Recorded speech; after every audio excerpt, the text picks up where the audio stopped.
Passport दे दिया और bag लेकर के मैं जैसे ही निकला, मेरा मोबाइल भी फॉर्मेट कर दिया गया था। और मैं जैसे ही बैग लेकर के बाहर निकला तो गेट क्लोज कर दिया गया और मुझे 4 लोगों के द्वारा किडनैप कर लिया गया। किडनैप कर लिया गया जी, कंबोडिया में। कंबोडिया ध्यान से सुनिएगा भाई क्या कर रहे हैं। 4 लोगों के द्वारा सेफली पहले बाहर किया जाता है और 4 लोगों के द्वारा आपको किडनैप कर गेट से जैसे ही मैं बाहर निकला वहाँ पे मुझे किडनैप कर लिया गया। विदेश में जाके पैसा कमाने वाले और विदेश में जाकर अपना भविष्य संवारने वाले आप सावधान हो जाइए, क्योंकि हमारे साथ एक भाई है जो कंबोडिया गए थे कमाने, वहां से डॉलर कमाने गए थे, रेंट कमाने गए थे और पैसे कमाने गए थे, लेकिन इनके साथ ऐसा हो गया कि इनका हाथ जो है वो टूट गया। दरअसल हुआ यूं कि इनको कंबोडिया में एक कंपनी के द्वारा बुलाया जाता है काम करने, और बुलाने के बाद भारतीय लोगों का डेटा इनके जरिए निकलवाया जाता है। मतलब भारत में जो लोग हैं उनके Aadhaar card, mobile number, address, bank खाता इनके थ्रू जो है फेक आईडी से निकलवाया जाता है, और निकलवाने के बाद इनके जरिए जो है पैसे की डिमांड की जाती है। और जब ये नहीं करते हैं वो काम, वो फ्रॉडगिरी खुद नहीं कर पाते हैं, तो इनको मार पीट के जो है जंगल में फेंक दिया जाता है, और ये विदेश में जो दर दर भटकते हैं, खाने पीने के लाले पड़ जाते हैं, इनको कोई पूछता नहीं है, न इनके पास वीजा रहता है, न पासपोर्ट रहता है। अब ये कंबोडिया से भारत आए तो आए कैसे, लेकिन हम जानेंगे कि आखिर में यह कंबोडिया पहुंच कैसे गए और वहां पे क्या हुआ, और बाद में ये इंडिया कैसे आए हैं हम जानकारी लेंगे। पहले आप जानना चाहेंगे कि आखिर में कंबोडिया क्यों गए थे। मैं यहाँ से गया था, मुझे इलेक्ट्रीशियन के नाम पे भेजा गया। इलेक्ट्रीशियन के नाम पे भेजा गया था। हाँ, इलेक्ट्रीशियन के लिए भेजा गया था, लेकिन मुझे पहले भी एक ऑफर लेटर मिला था जो कि डाटा ऑपरेटर का मिला था जी। तो उस लेटर को मतलब बाकायदे मैं ले लिया, तो साइन करके मैं दे दिया था कि ठीक है मुझे कंप्यूटर की जानकारी है, और मैं जाने के लिए एग्री हो गया। एसके ओवरसीज जो ऑफिस है दिल्ली में एसके ओवरसीज जी, दिल्ली में ऑफिस है, उसके जो डायरेक्टर हैं सिकंदर भाई जी, दिल्ली में ऑफिस है उनका, उनके जरिए मैं वहाँ पे गया कंबोडिया गए थे। जी, तो कंबोडिया में गया तो वहाँ पे हमको मतलब बोला गया कि कंपनी में डाटा ऑपरेटर, कंप्यूटर ऑपरेटर का काम है, तो कंप्यूटर का मुझे नॉलेज था, एडीसी मैं किया था, तो मैं गया वहाँ टाइपिंग स्पीड का जो भी अपना इंटरव्यू दिया, टेस्ट दिया, उसमें मेरा सिलेक्शन हुआ। सिलेक्शन होने के बाद में मैं वहाँ पे काम करने लगा। तो काम करने के दरमियान जब हमें ट्रेनिंग मिला, तो ट्रेनिंग के दरमियान हमें पता चला कि हमें फ्रॉड करना है। ट्रेनिंग के दौरान मतलब आपको पहले कंबोडिया बुलाया जाता है, आप जाते हैं डाटा इलेक्ट्रीशियन की जगह पे, लेकिन आपको डाटा एंट्री की जगह पे सेट कर दिया जाता है और आपको ट्रेनिंग दिया जाता है फ्रॉड करने का। जी, मतलब कि पता बताया जाता है कि कैसे भारतीयों के साथ फ्रॉड करना है। जी, सिर्फ इंडियन लोगों से फ्रॉड करना है। अमेरिका हमारा सिर्फ इंडियन प्लेटफॉर्म स्टार्ट किया था, काम तो हम लोग किए ही नहीं, लेकिन सिर्फ ट्रेनिंग का बात है। ट्रेनिंग हम लोग का चल रहा था। ट्रेनिंग में फेसबुक पर जो भी ऐड चलेगा कंपनी का, उस पर देखकर कोई आदमी लाइक कमेंट शेयर करता है, तो उसके जरिए हम उसको नोटिफिकेशन के जरिए उसको हम कांटेक्ट करेंगे फेसबुक चैट के माध्यम से। फेसबुक चैट के माध्यम से कांटेक्ट करने के बाद में उसके बाद वो लोग क्या करेंगे कि मतलब हमारा जो भी मैसेज आएगा तो कोई भी सुनेगा, तो उसमें हम लोग का मैसेज ये था कि मतलब जैसे ट्रेनिंग मिला हम लोग को कि I will be find the customer in Facebook advertisement and I will be chat with customer, hello sir my name is thank thing, मतलब चाइनीज नाम कुछ था उसमें। और उसके बाद में I will be give opportunity in your children bright life and bright future and our company provide in your near location 1 studio, यानी कि आपके घर के पास एक स्टूडियो हमारी कंपनी खोलेगी, आपके बच्चे को जो है ब्राइट लाइफ और ब्राइट फ्यूचर दिया जाएगा। ऐसा करके लालच देना था हम लोगों को। फिर उस आदमी से हमें व्हाट्सएप नंबर ले करके और अपने सीनियर एग्जीक्यूटिव को ट्रांसफर करना था। और सीनियर अधिकारी जब व्हाट्सएप नंबर ले लेगा तब उनसे पैसे की जो है लूट करेगा। सबसे पहले आपसे लोगों की डेटा जो है ले लिया जाता था, और आपका काम था किसी इंडियन लोगों का, कोई भी हो, चाहे गरीब हो, अमीर हो, धनी हो, सबका डेटा जो है ऊपर तक पहुंचा देना। मेरा काम था कि व्हाट्सएप नंबर लेकर देना, लेकिन हमने काम स्टार्ट ही नहीं हुआ था ना, हमारा सिर्फ अभी ट्रेनिंग ही चल रहा था। तो बीच में जो हुआ कि एक लड़के का तबीयत खराब था, गोरखपुर का लड़का था। एक चीज बताइए, जब आपको ट्रेनिंग दी जाती और आपको कितने रुपए तनख्वाह पे आपको बुलाया गया था, 800, और वहाँ कितना मिलने वाला था? $800 वो मतलब सैलरी बोला था। 800 जी, 64,000 रुपया जी। तो वहाँ पे जब हम पहुंचे तो उसके बाद में पहले मंथ का सैलरी जो है हमको $600 मिला। $600 पहले मंथ जी, और दूसरे मंथ में हमको $900 दिया। $900 मिला। लेकिन अगले मंथ का सैलरी मिलने ही वाला था तब तक 29 तारीख को 29 जनवरी 2024 को मेरे साथ ये सब घटना हुआ। और ये घटनाक्रम कुछ ऐसा हुआ कि जैसे मैं अपने एजेंट को बोला कि मैं ये काम नहीं करूंगा और मुझे आप यहाँ से बाहर निकालो और मुझे आप घर पे बुलाओ, आप कहीं और दूसरे जगह मुझे भेज दीजिएगा, दूसरे जगह पे भेज दीजिएगा, इनकार कर देगा, हम काम नहीं करेंगे। तो हमारे जो एजेंट थे दिल्ली वाले, इन्होंने वहाँ के एजेंट से, कंबोडिया में अलग एजेंट है, कांटेक्ट किए और वो पाकिस्तानी एजेंट मेडी था जी। उसने क्या बोला कि मैं पुलिस को भेज रहा हूँ। तो पुलिस को उसने इन्फॉर्म सिर्फ किया, लेकिन पुलिस हमारे पास आया नहीं। पुलिस वाला क्या किया कि कंपनी वाले को इन्फॉर्म कर दिया कि तुम्हारे कंपनी से जो है कुछ इंडियंस लोग जो हैं पुलिस को इन्फॉर्मेशन दे रहे हैं जी। तो इस दरमियान वो कंपनी वाला हम लोगों पे गुस्सा हो गया। वो एक रूम बनाया था और उस लड़के का तो बात मैंने आपको बताया ही नहीं। बीच में होता क्या था कि वो लड़के का तबीयत खराब था, वो काम पे एक दिन नहीं गया, तो सबके सामने मतलब लाइन से सबको खड़ा कर दिया और बीच में उसको बैठा करके लात से मार रहा था। वो चाइनीज, वो चाहते थे कि सबके सामने इसको पीटेंगे तो सब में खौफ पैदा करने के लिए। और बाद में जब हम लोगों ने पूछा कि आप मार क्यों रहे थे, अगर वो काम नहीं कर रहा है, तबीयत खराब है, उसका नाक से ब्लड आ रहा था, काम नहीं कर रहा है, तो उसको आप उसका सैलरी काटिए। आप मारने का तो अधिकार नहीं है, यहाँ पे मार खाने तो कोई नहीं आया।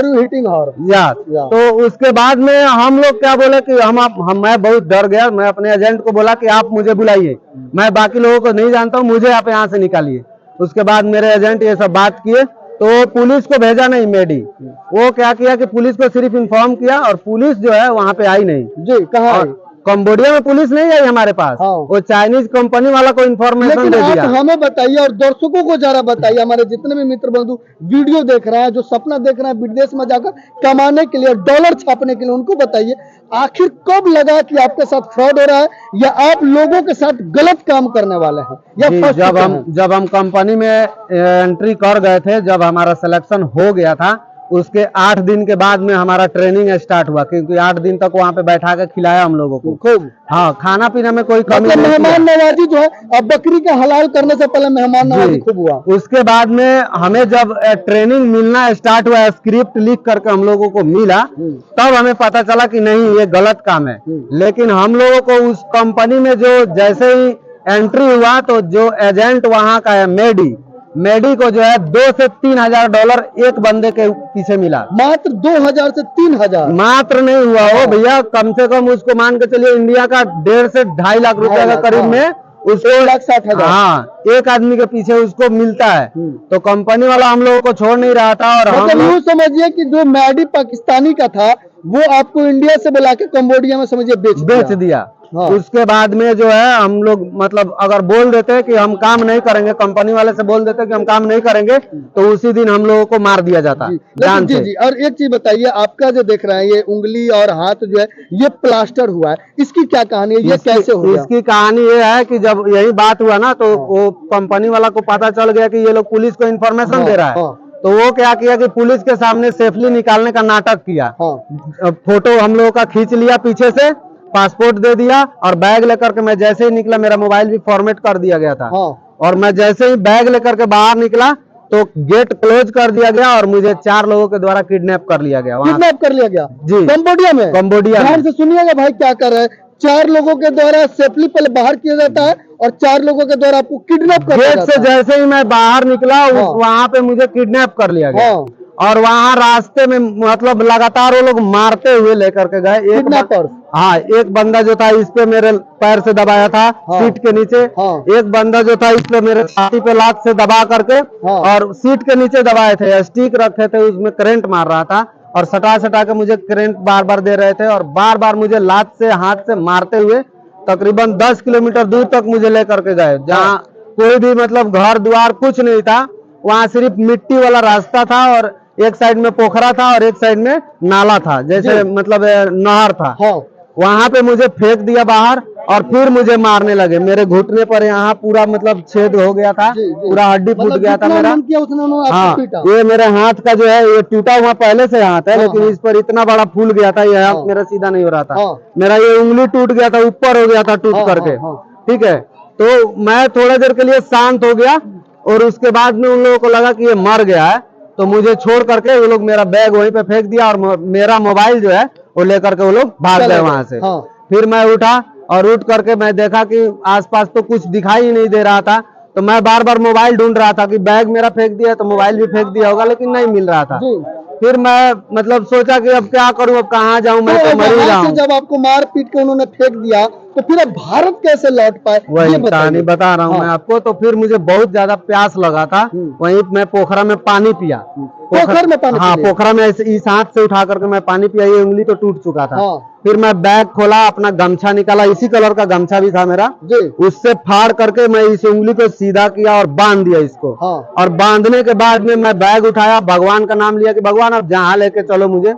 फिर मैं वहां से चलते गया 2 से 3 किलोमीटर की दूरी पर मैं गया, तो वहां मुझे बल्ब दिखाई दिया। रात का 9-10 बजे के बात है।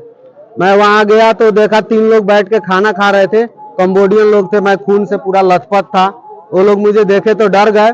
उसके बाद मैं उन लोगों से गया, हाथ जोड़ा ऐसे और बोला, बैग रख दिया नीचे, बोला please help me, give me your phone, I have a problem. तो वो लोग मतलब इंग्लिश उतना अच्छा से नहीं समझते हैं, लेकिन वहां पे जो है वो समझ गए कि इसको मोबाइल चाहिए, और खून से लथपथ देखे तो वो लोग मोबाइल दे दिए हमको। मोबाइल दिए तो सबसे पहले मैं गूगल ट्रांसलेटर डाउनलोड किया और खमेर भाषा में उन लोगों को अपनी पूरी सूचना दिया कि मेरे साथ क्या घटनाक्रम हुआ है। और वहाँ के लोग जो है व्हाट्सएप नहीं चलाते हैं, तो व्हाट्सएप इंस्टॉल करके उन लोगों के नंबर से मैंने लॉगिन किया और अपने भैया को डायरेक्ट फोन किया। जब मैं अपने भैया को फोन किया तो मेरे भैया मतलब धीरे धीरे मैं वीडियो कॉल पे पूरा दिखाया, और दिखाने के बाद में मैं बताया कि मैं आपको एक वीडियो भेज रहा हूँ, अपना वीडियो बना करके आप जो है एजेंट लोगों को भेजिए। एजेंट लोग जो है मतलब उस वक्त एकदम चौकन्ने हो गए और तुरंत मतलब काम करना उन लोगों ने स्टार्ट कर दिया। मेरे जाने से पहले उन लोगों का क्या डील हुआ था, मुझे बेचा था कि क्या किया था, ये मैं नहीं जानता हूँ। लेकिन जब उन लोगों को ये चीज पता चला कि मेरे साथ ये हादसा हुआ है, एजेंट लोगों ने बहुत ही मतलब शातिर तरीके से मुझे वहां से सेफली लाने के लिए पूरा अपना हथकंडा अपनाया। वहां के एक एजेंट है सनी भाई, उनसे कांटेक्ट किया, मेरे पास गाड़ी भेजवाया गया लोकेशन पे मेरे, और जो 3 लोग बैठ के खा रहे थे कंबोडियन लोग, उन लोगों ने मुझे फल दिया खाने के लिए, पानी पिलाया और कुछ पैसे भी मुझे दिए। बोले ऐसे ऐसे इशारा कर रहे थे कि कुछ खा लेना। मैं पैसा नहीं ले रहा था, लेकिन ले लिया उन लोगों का। और वहां से आप इंडिया आ गए? वहां से मैं गाड़ी में बैठ के आया तो मुझे जो है इंडियन रेस्टोरेंट जहाँ से हम लोग खाना मंगा खाते थे, तो मेरे साथ काम करने वाले 6 लड़के वहां पे मिले, जिसमें से 3 लड़का बैठकर मेरे साथ में उस गाड़ी में आया। रास्ते में हमारा जो है पासपोर्ट एक्सपायर हो गया था। पासपोर्ट एक्सपायर होने के दरमियान वो पुलिस पकड़ लिया, तो वहां पे $1000 फाइन लगा। तो $200 हमारे जो साथ में थे वो 2 लड़कों ने दिया, और $200 और $800 जो है सनी भाई जो है उन्होंने भेजा था वहां पे। और फिर जब मैं वहां से गया उन लोगों के रूम पे, तो रूम पे मुझे मलहम पट्टी करवाया गया, हॉस्पिटल में नहीं लेके जाया गया। अगर वो लोग हॉस्पिटल में लेके गए रहते तो मैं बहुत अच्छे से वहां पे ठीक हो गया। उसके बाद जैसे तैसे आप इंडिया आ गए? नहीं, जैसे तैसे नहीं आया, मेरा वीजा एक्सपायर हो गया था 79 दिन। तो उसमें जो है वहाँ का फाइन लगता है 1 दिन का $10, $790 फाइन हो गया था मेरा। तो सनी जो है और यहाँ के एजेंट है, यही लोग अपना बात करके, अब कौन पैसा दिया ये चीज मुझे मालूम नहीं है, लेकिन सनी मुझे पैसा दिया, $800 दिया। मैं एयरपोर्ट पे जमा किया $800। फिर मैं आया दिल्ली आने के बाद में एजेंट के पास में गया और वो लोग लेके गए मुझे इलाज कराने के लिए, लेकिन वहाँ इलाज भी दिल्ली में भी नहीं हो पाया। दिल्ली में इलाज इसलिए नहीं हुआ कि वो लोग बोल रहे थे पुलिस केस करने के लिए, क्योंकि डॉक्टर को सब मालूम पड़ जाता है कि मारपीट वाला है कि एक्सीडेंटल मामला है। तो वहाँ पे पुलिस केस का मामला आया तो एजेंट लोग डर गए शायद, उन लोगों ने मुझे वहाँ इलाज नहीं कराया। एक्सरे वगैरह करवाए, मेरा ये उंगली पूरी तरह से टूट चुका था, इसको देखे, और बाकी अंदर जो है थोड़ा बहुत सही हुआ था मेरा। फिर मैं वहां से अपने भैया के साथ में घर पे आ गया, और घर पे ये प्लास्टर करवाया। घर पे हाँ, घर पे करवाया।